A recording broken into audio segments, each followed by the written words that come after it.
Hello everyone. पिछले video में हम हिंदी साहित्य यूजीसी नेट चैनल के सिलेबस का मतलब किताबों पर संक्षिप्त बात किए थे, कौन सी किताबें पढ़ी जाए क्या। अब हम सिलेबस को विस्तार से बात करेंगे, किस किस टॉपिक से कौन सी पुस्तकों से पढ़ा जाए, क्या क्या पढ़ा जाए, क्वेश्चन कैसे आते हैं, इन चीज़ों पर हम विस्तार से बात करने जा रहे हैं। ठीक, जैसे हमारे यूजीसी नेट का जो सिलेबस है उसमें टोटल 10 इकाई दी हुई है। ठीक, तो हम 10 इकाई का विस्तार से बात करेंगे, कौन सी इकाई का कहाँ से किस पुस्तक से पढ़ा जाए, क्वेश्चन कैसे आते हैं, उसके आधार पढ़ा जाए, क्या ना पढ़ा जाए, क्या छोड़ा जाए, जिससे कम समय में हमारी तैयारी पूरी हो सके।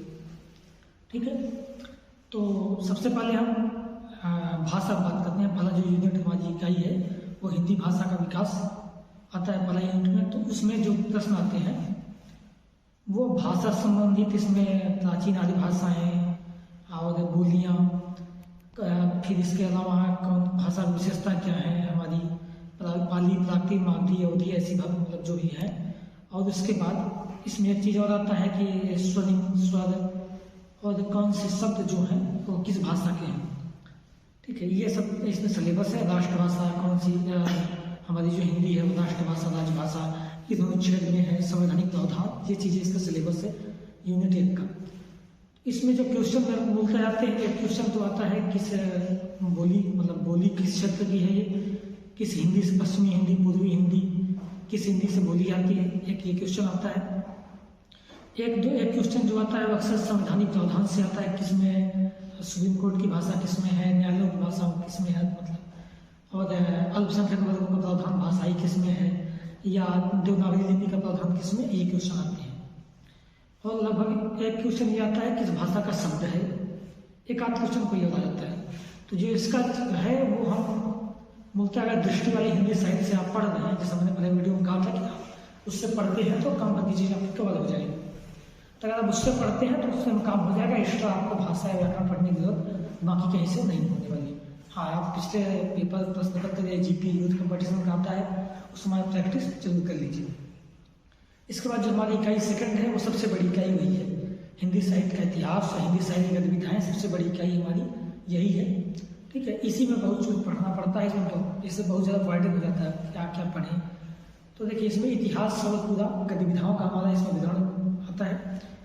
इतिहास में इतिहास दर्शन से चालू होकर इतिहास लेखन पद्धतियाँ, कौन कौन से इतिहास ग्रंथ लिखे गए, फिर आदिकाल, भक्तकाल, दीर्घकाल, आधुनिक काल।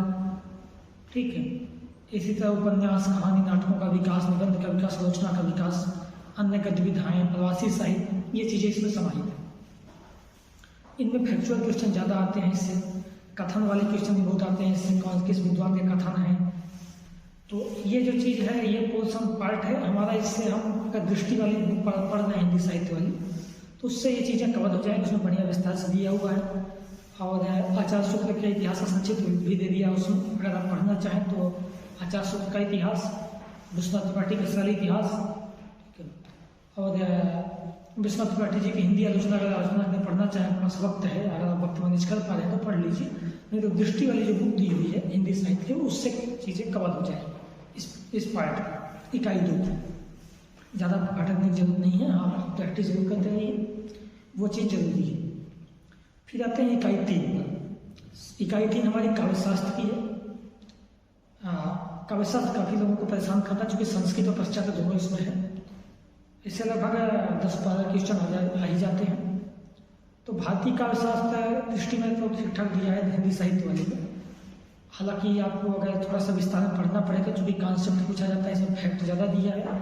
इसके लिए आपको हिंदी काव्यशास्त्र भागीरथ मिश्र की बुक आती है, उसको आप पढ़ लीजिए, या सत्यदेव चौधरी को पढ़ लीजिए। पाश्चात्य काव्यशास्त्र आप देवेंद्र शर्मा को पढ़ लीजिए, वो थोड़ा सरल लैंग्वेज में है। भारतीय काव्यशास्त्र तारक मतवाली को भी पढ़ सकते हैं, वो भी सरल भाषा में है।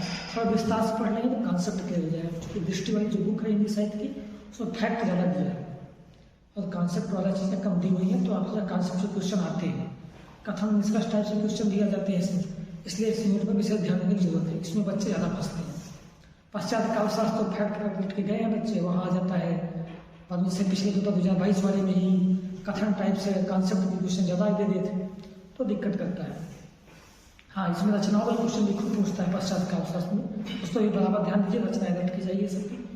और डेटिंग भी पूछ लेता है। कभी कभी तो ये भी पूछता है कि ये रचनाकारों का क्रम मिलाइए कि किस तरह से कौन पहले आए कौन बाद में आए। ठीक है, तो ये चीज़ें भी ध्यान रखिए आप। फिर आते हैं इकाई 4 वैचारिक पृष्ठभूमि है, छोटी सी इकाई है। इसमें मूलतः भारतीय नवजागरण स्वतंत्रता आंदोलन, वैचारिक पृष्ठभूमि, महायुद्ध द्विवेदी, गांधीवादी दर्शन, अम्बेडकर दर्शन, मार्क्सवाद, मनोविश्लेषणवाद, अस्तित्ववाद, ये चीज़ें जरूरी है। ठीक है, ये आप दृष्टि वाली बुक से पढ़ेंगे तो हो जाएगा, थोड़ा बहुत गूगल का सहारा ले लेंगे तो ये चीज़ें कवर हो जाएगी। इसमें दलित, स्त्री मत, आदिवासी मत पर विषय ध्यान रखिए, इससे क्वेश्चन आते हैं, अक्सर आते हैं। गांधी और अम्बेडकर में तुलना वाले क्वेश्चन आ जाते हैं, गांधी और अम्बेडकर में समानता क्या थी, विभिन्नता क्या थी। ठीक है, इससे ज़्यादा क्वेश्चन आ जाते हैं। तो इसको दृष्टि वाली बुक से और आप कुछ गूगल की मदद से कवर करेंगे, पुराने प्रश्न पत्रों से हल कर लें तो ये यूनिट कवर हो जाएगी आपकी। इकाई 5 अब हमारा यहाँ से चालू होता है, जो है टेक्स्ट सेक्शन, रचनाओं का सेक्शन यहाँ से चालू होता है। इकाई 5 पहले में हिंदी कविता है। ठीक है, कविताओं का क्या है कि आपको एक जगह से नहीं हो पाएगा। दृष्टि वाली बुकों या अन्य बुकों में जो भी है तो संक्षिप्त दिया हुआ है सबका। ठीक है, कविताओं का PDF आपको मिल जाएगा इकट्ठा, कई जगह मिल जाएगा। तो PDF आप डाउनलोड कर सकते हैं, कई यूट्यूब टेलीग्राम चैनलों वाले में, यूट्यूब चैनल वाले में अवेलेबल कराते हैं, तो वहाँ से आप डाउनलोड कर लीजिए। ठीक है, और फिर इसके बाद है जो कविताएं हैं, कविताएं आप पूरा पढ़ लीजिए। कविताओं में मेन चीज़ ये है कि आप ये विषय ध्यान रखें कि जो रीतिकाल तक के बाद जो आधुनिक काल की कविताएं हैं वो कविता किस संग्रह से ली गई है, वो रचना संग्रह पर प्रकाशित हुआ, उस रचना संग्रह में और कौन सी कविता है, जो लेखक की है, जिस लेखक की कविता लगी, तो जिस लेखक की रचना हमारे कवि की कविताएं हमारे लगी हैं, उस कवि के अन्य काव्य संग्रह कौन से हैं और उनकी डेटिंग वाइज क्रमबद्ध बहुत पूछता है। जैसे पूछ लेता है महादेव वर्मा की 4 देवियाँ, निहाल रस मरीचा, सांदगी, दीपशिखा, तो इनका क्रम मिलाने में देता है। आगे की 4 रचनाएं, 4 काव्य संग्रह उठा के दे दिया। ठीक है, चिंता आई थी तेरम, हरी घास पे क्षण भर, बावर आए का क्रम मिलाने को दे दिया। तो ये चीज़ें ध्यान रखिए, क्रमबद्ध उनका काव्य संग्रह और रचनाएं, कब कविता कौन सी पत्रिका में कभी प्रकाशित हुई है, कविताएं पूछ लेता है कि कविता किस पत्रिका में प्रकाशित हुई सबसे पहले, तो इसका विषय ध्यान रखिए। जो मध्यकाल की रचनाएं हैं उनका संपादक कौन है, ये ध्यान रखिए थोड़ा सा, ये जरूरी है। और इसके बाद आता है कविताओं की पंक्तियाँ भी पूछता है, मध्यकाल की भी आधुनिक काल की भी कविताओं की पंक्तियों को भी ध्यान दीजिए। पूछ लेता है किस कवि की पंक्तियाँ हैं, या किस कवि की पंक्तियाँ, मतलब किस कवि, कौन सा कवि किस वैचारिकी से जुड़ा हुआ है, ये भी पूछता है, ये ध्यान रखिए। फिर आते हैं इकाई 6 पर हिंदी उपन्यास। इसमें उपन्यास का सेक्शन बड़ा है, चूँकि लगभग 12 उपन्यास है। तो ये उपन्यासों में आप कुछ उपन्यास पढ़ें तो ठीक है, नहीं पढ़े तो कोई दिक्कत नहीं। शुरुआत में 2-3 उपन्यास जो है, 2 उपन्यास, देवदानी जेठानी कहानी और परीक्षा गुप्त, इनको खास पढ़ने की जरूरत तो है नहीं। इनमें आप सब पात्र याद कर लीजिए, कब कौन लिखा, कब लिखा गया, पात्र कौन कौन से हैं, पात्र किस पेशे से जुड़े हैं, उद्देश्य क्या है। बाकी गोदान, शेखर, जीवनी, बाणभट्ट व्यापन था, महिला आंचल, झूठा सच, मनस का हंस, तमस, राजदरबारी, ये पढ़ने लायक उपन्यास है। अगर पढ़ लिए तो ठीक है, नहीं पढ़े हैं तो आप उनका शॉर्ट्स यूट्यूब में संक्षिप्त में इनकी जानकारी गूगल के माध्यम से, यूट्यूब के माध्यम से, और हमारे टेलीग्राम चैनल पर भी मिल जाएगी। टेलीग्राम चैनल की जानकारी नीचे भी यूट्यूब में दे दी जाएगी, नीचे बायो में दे दी जाएगी, तो वहाँ से भी आप डाउनलोड कर सकते हैं हर PDF, हर उपन्यास का PDF, और उसके बाद संक्षिप्त जानकारी। ठीक, इनका उपन्यासों से जो क्वेश्चन पूछे जाते हैं वो ध्यान रखिए कि पात्र संबंधित, पात्र किस पेशे से जुड़े, से गोदाम में है तो पूछ लेगा कि मेहता किस पेशे से जुड़े हुए थे, प्रोफेसर दार्शनिक थे कि राजा थे, किसान थे, ये चीज़ें। कथन भी कभी कभी पूछ लेता है कुछ उपन्यासों से। और जिस लेखक को उपन्यास लगे, जैसे झूठा सच लगा हुआ है यशपाल का, तो यशपाल के और कौन कौन से उपन्यास हैं, उनका क्रमबद्ध कौन है, दादा कामरेड, पार्टी कामरेड, ये उपन्यास कब आए। ठीक है, और उनमें क्या चीज़ें, उद्देश्य क्या है उन उपन्यासों का, उन उपन्यासों के मूल संवेदना क्या है, ये चीज़ें जरूर ध्यान रखिए। ठीक, उपन्यासों से कुछ आते हैं अक्सर पात्र संबंधित, उनके कब लिखे गए, कौन लेखक है, उस लेखक का अन्य उपन्यास क्या है, अन्य उपन्यासों में पात्र कौन कौन से, कभी यही पूछ लेता है, इसका जरूर ध्यान रखिए। फिर आते हैं इकाई 7 हिंदी कहानी। कहानियों का PDF है, आपको हमारे टेलीग्राम चैनल में मिल जाएगा, PDF से आप पढ़ सकते हैं, कहानियाँ जरूर पढ़िए। कहानियों को मत छोड़िए, कहानियाँ पूरा पढ़ लीजिए, ठीक है। और कहानियों में एक बात ध्यान रखें, कहानियों का प्रकाशन पूछता है, कहानी पहली बार किस पत्रिका में प्रकाशित, ये भी पूछता है। जैसे कुछ कहानियों के नाम चेंज हो गए, जैसे आगे की गगरीन है, इसका पहले रोज नाम था, गगरीन कर दिया गया था, इसका नाम कैसे बदल हुआ, ये भी महत्वपूर्ण है। किस का कहानी संग्रह में यह कहानी है, ये महत्वपूर्ण है। और कौन कौन सी कहानी संग्रह है उस लेखक की, इसका भी ध्यान रखिए। कहानी और पात्र कौन कौन से हैं, कहानियों को कोई कथन उठा के देता है, किस पृष्ठभूमि में कहानी लिखी गई थी, ये भी बहुत महत्वपूर्ण है। इससे क्वेश्चन अटवा शेखर जरूर, ठीक है। पृष्ठभूमि पूछ लेता है, किस पृष्ठभूमि कहानी है, और कहानी का जो पात्र है वो क्या कार्य करता है, ये चीजें, कहानी की मूल संरचना क्या है, ये जरूर ध्यान रखिए। इसके बाद आते हैं इकाई 8 पे, इसमें हिंदी नाटक। हिंदी नाटक बड़े महत्वपूर्ण नाटक हमारे में लगे हुए हैं। नाटकों को आप पढ़ लिया तो अच्छी बात है, नहीं तो पढ़ने की कोशिश कीजिए, संक्षिप्त में देखिए।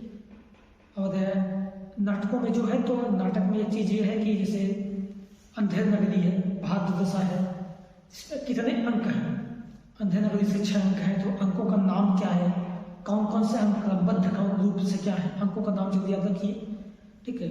और लेखक के अन्य नाटक कौन से होकर याद रखना जरूरी है। अंकों का नाम क्या है, कितने अंक हैं कि भाग हैं या जो भी हैं, इनका जरूर याद रखिएगा। जैसे आपका धनभाती का अंधायुग है तो दे देता है इसमें अंतराल में क्या है, पंख पहिया और पट्टियाँ, या ये चीज़ें, समापन, शुरुआत, कौरव नगरी, जो भी इनके अंकों के नाम हैं, 5 से इसका 5 अंक हैं इसमें, तो अंकों के नाम कौन कौन से क्रमबद्ध याद रखिए, कौन सा नहीं है, ये चीज़ जरूर ध्यान दीजिए। और नाटकों के अन्य नाटक इस लेखक के कौन कौन से, उसमें क्या चीज़ें हैं, ये ध्यान रखिए। नाटकों में ये नाटक का हो गया। और इसके बाद हमारा 9वीं इकाई में है हिंदी निबंध। निबंध भी आप पढ़ सकते हैं, निबंध बड़े महत्वपूर्ण है, आपको पढ़ना जरूर, निबंध पढ़ लेंगे तो ठीक रहेगा, क्योंकि निबंधों से कोटेशन अक्सर आती है। कोटेशन नाटकों से ही बहुत आती है, अक्सर पूछ लेता है किसका कथन है ये, जिससे आधे अधूरे उठा ले, आधे अधूरे में है तो किस कोटेशन पूछ लेगा। कि कभी कभी तो वेशभूषा पूछ लेता, नाटकों में तो वेशभूषा पूछ लेता है, काले सूट वाला आदमी कौन था, टाई टी शर्ट कौन पहनता था, अच्छा आधे अधूरे में, ठीक है। तो ये जरूर ध्यान रखिए कि नाटकों में कथन भी पूछता है, पात्रों की वेशभूषा भी पूछता है, अंक का नाम भी पूछता है, तो उसको जरूर ध्यान दीजिए। निबंध में क्या है, निबंधों से भी कोटेशन पूछ लेता है। निबंध कम प्रकाशित हुआ, जैसे कविता क्या है, आचार्य सूत्र निबंध देखते हैं, तो कविता क्या है, पहले 1909 में प्रकाशित हुआ सरस्वती पत्रिका में, बाद में चित्र विचार विधि में प्रकाशित, संग्रह में प्रकाशित हुआ। चिंतामणि नाम से आया थे निबंध संग्रह, बाद में 4 भाग में, पहले 39 में आया चिंतामणि संग्रह, 45 में आया, फिर बाद में नामवश जी ने प्रकाशित किया, फिर बाद में सुमन राजे जी ने चिंतामणि 4 प्रकाशित किया। इस तरीके से तो इनके निबंध संग्रह कौन कौन से हैं, निबंध कौन कौन से हैं, कब प्रकाशित हुए, इनका क्रम पूछ लेता है। विद्याधर मिश्र, विवेकी राय, इनके निबंधों का क्रम बहुत पूछता है। आचार्य सूत्र चिंतामणि में कौन कौन से प्रथम भाव में कौन से निबंध है, द्वितीय भाव में कौन से निबंध है, यही बहुत क्वेश्चन पूछता है, इनका विशेष ध्यान रखिए। चिंतामणि के संपादक कौन है, भाग के 2 के 3 के, इनका भी अक्सर पूछ लेता है, मिलाने को दे देता है, इस पर विशेष ध्यान दीजिए। निबंधों से कथन पूछता है, निबंध जरूर पढ़ लीजिए आपको। फिर हम आते हैं इकाई 10 पे। ये इकाई बहुत बड़ी है, जो कि इसमें अन्य अन्य विधाएं हैं, बड़ी बड़ी इसमें इनसे संस्कृत 4 अध्याय 800 पेज की किताब है, ठीक है। तो इसे पढ़ने में लड़के मतलब उलझ जाते हैं, कभी पढ़ें कि ना पढ़ें, तो जरूरी नहीं कि आप इसे पढ़ें। कुछ रचनाएं आप छोटी छोटी, जैसे कृष्ण का जामुन का पेड़ है, ये छोटा सा है, 4 पेज का है, कहानी टाइप में व्यंग्य है, भोला राम का जीव के व्यंग्य है, इसको आप पढ़ जाइए। बाकी आत्मकथा है, कुछ रेखाचित्र है, बेटी तुलसी राम लक्ष्मण की माटी की मूर्ति, ये रेखाचित्र है, 12 लगभग 12 ही तो है सर, लगभग रेखाचित्र है, तो आप इसको रेखाचित्र को पढ़ सकते हैं। अगर नहीं पढ़े जो याद रखिए कौन कौन से रेखाचित्र हैं, नाम क्या उनका, पात्र कौन कौन से हैं, और पात्रों, फिर थोड़ा बहुत कथन भी याद रखिए। और ये जो था कि कितने भागों में है, जैसे ठकुरी बाबा माधवी वर्मा का, तो ये किस संग्रह से इनके है, स्मृति की रेखाएं से ठकुरी बाबा लिया गया, जैसे एक रेखाचित्र स्मृति रेखा में 7 रेखाचित्र है, उनमें ठकुरी बाबा भी एक है। तो ये पूछ लेता है कि किस संग्रह से है, इनके रेखाचित्र से, फिर इनका रेखाचित्रों का देता है, के चलचित्र, स्मृति की रेखाएं, मेरा परिवार, ऐसे क्रमबद्ध पूछ लेता है, डेटिंग वाइज बनाने को देता है। इनकी जरूरत रखिए। अगर आत्मकथा है तो कितनी आत्मकथा है, मूलदहिया जैसे है तो मूलदहिया, फिर मणकणिका, कब प्रकाशन हुआ इन दोनों का, ठीक है, इसका जरूर ध्यान रखिए। और इनसे कथन भी कभी पूछ लेता है, लेकिन ये ध्यान रखिए जैसे पढ़ी लिखना है, बहुत पढ़ने जरूरत नहीं, पैसा जरूरत नहीं। संस्कृत 4 अध्याय हो गया दिनकर जी का, तो इसमें 4 अध्याय का नाम याद रखिए। 4 अध्याय में उप टाइटल जो भी हैं दिए हुए हैं उन्होंने हर चैप्टर का, उसका नाम रखिए। कोई इस बार जैसे पिछले बार ज्ञान को दिया था कि संस्कृत 4 अध्याय में पहले अध्याय में कौन से नहीं है उप टाइटल का, तो ये ध्यान रखिए। अब आरामसिया से पुराकर हो गया, तो इससे याद रखिए कौन से विशेष बातें हैं, जैसे विष्णुपुराकर जी ने आरामसिया 14 साल लगा दिए लिखने। तो ये चीज़ें आपको यूट्यूब पर गूगल के माध्यम से जानकारी मिल जाएगी, उसको आप जरूर रखिए ध्यान। अगर नहीं पढ़ पाए तो पढ़ने की जरूरत नहीं है, इस इकाई को छोटी चीज़ें पढ़ लीजिए, बाकी यूट्यूब से सचिव जानकारी और PDF गूगल के माध्यम से ले सकते हैं इसकी जानकारी, ये जरूरी रहेगा। ठीक है, इसके लिए आप पढ़ लीजिए। इस प्रकार पूरा पेपर का पैटर्न आता है, क्वेश्चन आते हैं, आराम से आपको लग जाइए, ज़्यादा पैसा देने की जरूरत नहीं है। ठीक।